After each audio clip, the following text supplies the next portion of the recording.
क्या आपने कभी सोचा है कि हमारे जीवन का भाग्य कब और कैसे लिखा जाता है? क्या ये जन्म से पहले तय हो जाता है या फिर हमारे कर्मों का परिणाम होता है?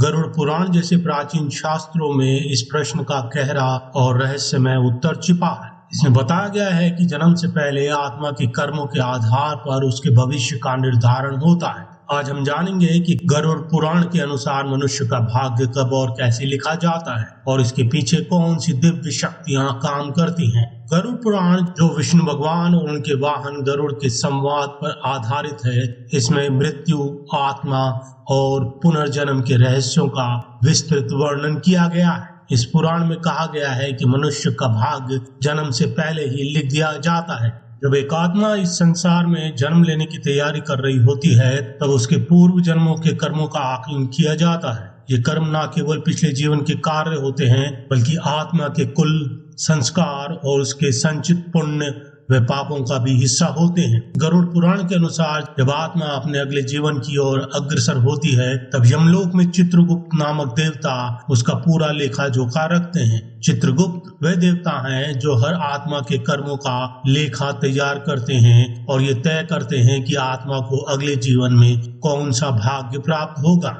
यही वह क्षण होता है जब आत्मा के कर्मों के आधार पर उसका भविष्य निर्धारित किया जाता है। इस लेखा जोखा के बाद आत्मा को उसके आगामी जीवन में किस प्रकार का शरीर, परिवार और परिस्थितियां प्राप्त होंगी, यह तय हो जाता है। गरुड़ पुराण में यह भी उल्लेख किया गया है कि भाग्य पूरी तरह से स्थिर नहीं होता। मनुष्य का प्रारब्ध या कहें भाग्य तो पहले से लिखा होता है, लेकिन उसके कर्मों के अनुसार उसमें कुछ परिवर्तन भी हो सकते हैं। उदाहरण के लिए, अगर एक व्यक्ति अपने जीवन में अच्छे कर्म करता है, धर्म का पालन करता है और दूसरों की भलाई करता है, तो उसके भाग्य में सकारात्मक परिवर्तन आ सकते हैं। वहीं अगर कोई अपने जीवन में पाप करता है, दूसरों को कष्ट देता है, तो उसका भाग्य भी वैसा ही प्रतिफल देता है। इसके अलावा पौराणिक कथाओं में कुछ रोचक उदाहरण भी मिलते हैं। महाभारत में कुंती और पांडवों की कथा इसका एक उत्कृष्ट उदाहरण है।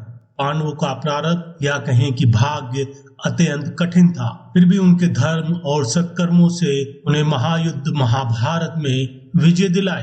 इसी प्रकार रावण के भाग्य में विजय और शक्ति का आशीर्वाद था, लेकिन उसके अधर्म और अनीति ने उसे विनाश की ओर धकेल दिया। यहाँ तक कि स्वयं भगवान विष्णु ने भी उपदेश दिया है कि भाग्य और कर्म के बीच का संतुलन मानव जीवन का सबसे महत्वपूर्ण पहलू है। उन्होंने बताया कि भाग्य वह आरंभिक मार्ग है जो हमें मिलता है, लेकिन हमारे कर्म ही इस मार्ग को समृद्ध या विपरीत दिशा में ले जा सकते हैं। इसलिए गरुड़ पुराण और अन्य शास्त्रों के अनुसार भाग्य और कर्म का आपसी संबंध अत्यंत गहरा है। अंततः गरुड़ पुराण ये सिखाता है कि भले ही मनुष्य का भाग जन्म से पहले लिख दिया जाता है, लेकिन यह उसके जीवन के कर्मों पर भी निर्भर करता है। हमारे कर्म हमें नए अवसर और चुनौतियां प्रदान करते हैं, और यदि हम सही मार्ग पर चलते हैं तो हम अपने भाग्य को सुधार सकते हैं। यही कारण है कि गरुड़ पुराण में धर्म